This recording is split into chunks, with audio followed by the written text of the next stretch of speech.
আগের ভিডিওতে তোমরা দেখেছো আমি কি করে হোয়াইট কালার দিয়ে ভেস্টটা পুরো ক্লিয়ার করে নিয়েছি।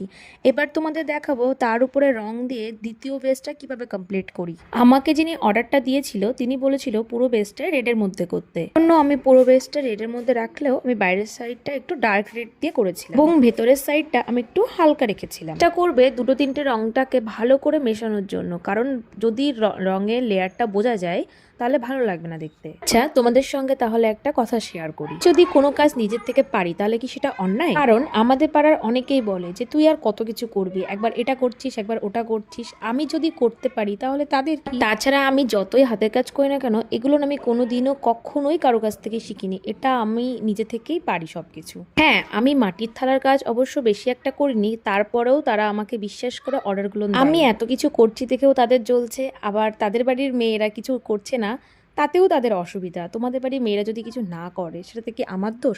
আমি যদি করতে পারি তাহলে আমি অবশ্যই করব। এই হোক, তাদের কোনো কথাতেই আমি কখনোই কান দিই না। আমি আমার মতন আমার কাজগুলো করি। আর এই দেখো আমার বেস কালারটা হয়ে গেছে, এটা আমি টেডের মধ্যে রেখেছি। দেখা হচ্ছে নেক্সট পার্টে। বাই সবাইকে।